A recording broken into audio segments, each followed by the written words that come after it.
La Jorca de Oro. 1. Ella era hermosa, hermosa con esa hermosura que inspira el vértigo, hermosa con esa hermosura que no se parece en nada a la que soñamos en Los Ángeles, que sin embargo es sobrenatural, hermosura diabólica, que tal vez presta el demonio a algunos seres para hacerlos sus instrumentos en la tierra. Él la amaba con ese amor que no conoce freno ni límites, la amaba con ese amor en que se busca un goce y solo se encuentran martirios. Amor que se asemeja a la felicidad y que no obstante parece infundir el cielo para la expiación de una culpa. Ella era caprichosa y extravagante como todas las mujeres del mundo. Él, supersticioso y valiente como todos los hombres de su época. Ella se llamaba María Antúnez, él, Pedro Alfonso de Orellana. Los dos eran toledanos y los dos vivían en la misma ciudad que los vio nacer. La tradición que refiere esta maravillosa historia, acaecida hace muchos años, no dice nada más acerca de los personajes que fueron sus héroes. Yo, en mi calidad de cronista verídico, no añadiré ni una sola palabra de mi cosecha para caracterizarlos mejor. 2. Él la encontró un día llorando y le preguntó: ¿por qué lloras? Ella se enjugó los ojos, le miró fijamente, arrojó un suspiro y volvió a llorar. Pedro entonces, acercándose a María, le tomó una mano, apoyó el codo en el pretil árabe desde donde la hermosa miraba pasar la corriente del río y tornó a decirle: ¿por qué lloras? El Tajo se retorcía gimiendo al pie del mirador entre las rocas sobre que se asienta la ciudad imperial. El sol trasponía los montes vecinos, la niebla de la tarde flotaba como un velo de gasa azul, y sólo el monótono ruido del agua interrumpía el alto silencio. María exclamó: «No me preguntes por qué lloro, no me lo preguntes, pues ni yo sabré contestarte, ni tú comprenderme. Hay deseos que se ahogan en nuestra alma de mujer, sin que lo revele más que un suspiro. Ideas locas que cruzan por nuestra imaginación sin que ose formularlas el labio. Fenómenos incomprensibles de nuestra naturaleza misteriosa que el hombre no puede ni aun concebir. Te lo ruego, no me preguntes la causa de mi dolor.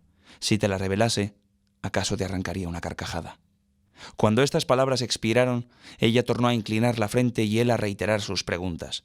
La hermosa, rompiendo al fin su obstinado silencio, dijo a su amante con voz sorda y entrecortada: «Tú lo quieres. Es una locura que te hará reír, pero no importa. Te lo diré, puesto que lo deseas. Ayer estuve en el templo. Se celebraba la fiesta de la Virgen.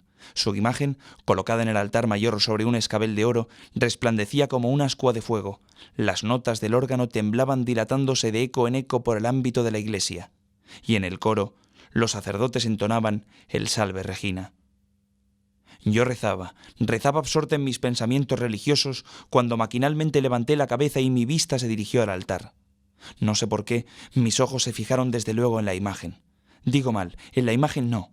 Se fijaron en un objeto que hasta entonces no había visto. Un objeto que, sin poder explicármelo, llamaba sobre sí toda mi atención. No te rías. Aquel objeto era la jorca de oro que tiene la Madre de Dios en uno de los brazos en que descansa su divino Hijo. Yo aparté la vista y torné a rezar. Imposible. Mis ojos se volvían involuntariamente al mismo punto.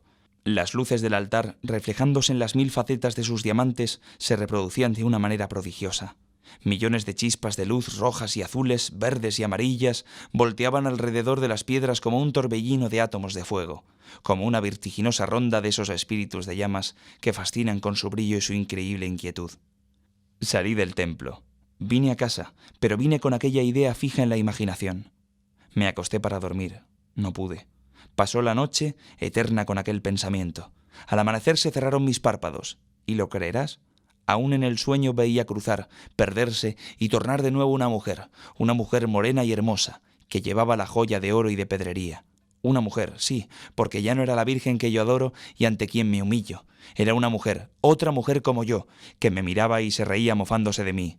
¿La ves?, parecía decirme, mostrándome la joya. ¿Cómo brilla? Parece un círculo de estrellas arrancadas del cielo de una noche de verano. ¿La ves? Pues no es tuya. No lo será nunca, nunca. Tendrás acaso otras mejores, más ricas si es posible. Pero esta, que resplandece de un modo tan fantástico, tan fascinador, nunca, nunca. Desperté, pero con la misma idea fija aquí, entonces como ahora semejante a un clavo ardiendo, diabólica, incontrastable, inspirada sin duda por el mismo Satanás. ¿Y qué? Callas y doblas la frente. ¿No te hace reír mi locura? Pedro, con un movimiento convulsivo, oprimió el puño de su espada, levantó la cabeza que en efecto había inclinado y dijo con voz sorda: «¿Qué virgen tiene esa presea?» «La del sagrario», murmuró María. «¿La del sagrario?», repitió el joven con acento de terror.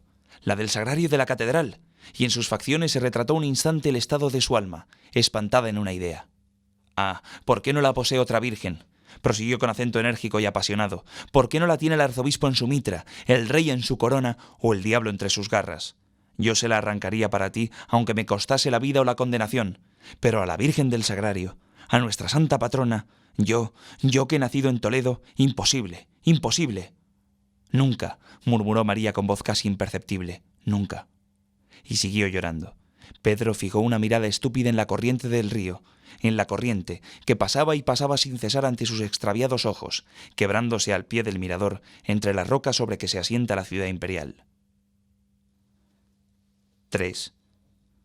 La Catedral de Toledo. Figuraos un bosque de gigantes palmeras de granito que al entrelazar sus ramas forman una bóveda colosal y magnífica, bajo la que se guarece y vive, con la vida que le ha prestado el genio, toda una creación de seres imaginarios y reales. Figuraos un caos incomprensible de sombra y luz, en donde se mezclan y confunden con las tinieblas de las naves los rayos de colores de las ojivas, donde lucha y se pierde con la oscuridad del santuario el fulgor de las lámparas. Figuraos un mundo de piedra, inmenso como el espíritu de nuestra religión, sombrío como sus tradiciones, enigmático como sus parábolas, y todavía no tendréis una idea remota de ese eterno monumento del entusiasmo y la fe de nuestros mayores, sobre el que los siglos han derramado a porfía el tesoro de sus creencias, de su inspiración y de sus artes. En su seno viven el silencio, la majestad, la poesía del misticismo y un santo horror que defiende sus umbrales contra los pensamientos mundanos y las mezquinas pasiones de la tierra. La consumción material se alivia respirando el aire puro de las montañas. El ateísmo debe curarse respirando su atmósfera de fe.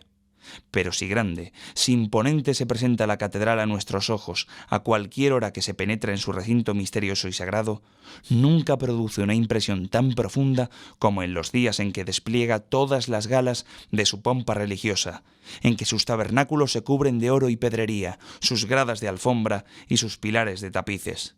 Entonces, cuando arden despidiendo un torrente de luz sus 1000 lámparas de plata, cuando flota en el aire una nube de incienso, y las voces del coro y la armonía de los órganos y las campanas de la torre estremecen el edificio desde sus cimientos más profundos hasta las más altas agujas que lo coronan, entonces es cuando se comprende al sentirla la tremenda majestad de Dios que vive en él, y lo anima con su soplo y lo llena con el reflejo de su omnipotencia.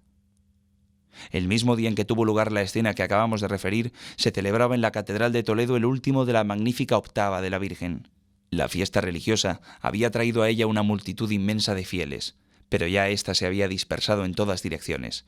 Ya se habían apagado las luces de las capillas y del altar mayor, y las colosales puertas del templo habían rechinado sobre sus goznes para cerrarse detrás del último toledano, cuando de entre las sombras, y pálido, tan pálido como la estatua de la tumba en que se apoyó un instante mientras dominaba su emoción, se adelantó un hombre que vino deslizándose con el mayor sigilo hasta la verja del crucero. Allí, la claridad de una lámpara permitía distinguir sus facciones. Era Pedro. ¿Qué había pasado entre los dos amantes para que se arrestara al fin a poner por obra una idea que sólo el concebirla había erizado sus cabellos de horror? Nunca pudo saberse, pero él estaba allí, y estaba allí para llevar a cabo su criminal propósito. En su mirada inquieta, en el temblor de sus rodillas, en el sudor que corría en anchas gotas por su frente, llevaba escrito su pensamiento. La catedral estaba sola, completamente sola, y sumergida en un silencio profundo. No obstante, de cuando en cuando se percibían como unos rumores confusos, chasquidos de madera tal vez, o murmullos del viento. O quién sabe, acaso ilusión de la fantasía que oye y ve y palpa en su exaltación lo que no existe. Pero la verdad es que ya cerca, ya lejos, ora a sus espaldas, ora a su lado mismo, sonaban como sollozos que se comprimen, como roce de telas que se arrastran, como rumor de pasos que van y vienen sin cesar. Pedro hizo un esfuerzo para seguir en su camino. Llegó a la verja y subió la primera grada de la capilla mayor.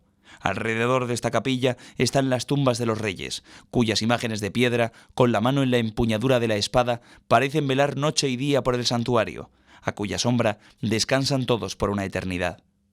«Adelante», murmuró en voz baja, y quiso andar y no pudo. Parecía que sus pies se habían clavado en el pavimento. Bajó los ojos y sus cabellos se erizaron de horror. El suelo de la capilla lo formaban anchas y oscuras losas sepulcrales. Por un momento creyó que una mano fría y descarnada le sujetaba en aquel punto con una fuerza invencible. Las moribundas lámparas que brillaban en el fondo de las naves como estrellas perdidas entre las sombras oscilaron a su vista, y oscilaron las estatuas de los sepulcros y las imágenes del altar, y osciló el templo todo con sus arcadas de granito y sus machones de sillería. «Adelante», volvió a exclamar Pedro como fuera de sí, y se acercó al ara, y trepando por ella subió hasta el escabel de la imagen. Todo alrededor suyo se revestía de formas quiméricas y horribles, todo era tinieblas y luz dudosa, más imponente aún que la oscuridad. Solo la reina de los cielos, suavemente iluminada por una lámpara de oro, parecía sonreír tranquila, bondadosa y serena en medio de tanto horror. Sin embargo, aquella sonrisa muda e inmóvil que le tranquilizara un instante concluyó por infundirle temor, un temor más extraño, más profundo que el que hasta entonces había sentido. Tornó empero a dominarse, cerró los ojos para no verla, extendió la mano con un movimiento convulsivo y le arrancó la jorca de oro, piadosa ofrenda de un santo arzobispo, la jorca de oro cuyo valor equivalía a una fortuna. Ya la presea estaba en su poder, sus dedos crispados la oprimían con una fuerza sobrenatural, solo restaba huir con ella, pero para esto era preciso abrir los ojos, y Pedro tenía miedo de ver la imagen, de ver los reyes de las sepulturas, los demonios de las cornisas, los endriagos de los capiteles, las fajas de sombras y los rayos de luz que, semejantes a blancos y gigantescos fantasmas, se movían lentamente en el fondo de las naves, pobladas de rumores temerosos y extraños. Al fin abrió los ojos, tendió una mirada y un grito agudo se escapó de sus labios. La catedral estaba llena de estatuas que vestidas con luengos y no vistos ropajes habían descendido de sus huecos y ocupaban todo el ámbito de la iglesia, y le miraban con sus ojos sin pupila. Santos, monjas, ángeles, demonios, guerreros, damas, pajes, cenobitas y villanos se rodeaban y confundían en las naves y en el altar. A sus pies oficiaban en presencia de los reyes, de hinojo sobre sus tumbas, los arzobispos de mármol que él había visto otras veces inmóviles sobre sus lechos mortuorios, mientras que arrastrándose por las losas, trepando por los machones, acurrucados en los doseles, suspendidos de las bóvedas, pululaban como los gusanos de un inmenso cadáver todo un mundo de reptiles y alimañas de granito, quiméricos, deformes, horrorosos. Ya no puedo resistir más. Las sienes le latieron con una violencia espantosa. Una nube de sangre oscureció sus pupilas. Arrojó un segundo grito, un grito desgarrador y sobrehumano, y cayó desvanecido sobre el ara. Cuando al otro día los dependientes de la iglesia le encontraron al pie del altar, tenía aún la jorca de oro entre sus manos, y al verlos aproximarse, exclamó con una estridente carcajada: «¡Suya! ¡Suya!». El infeliz estaba loco.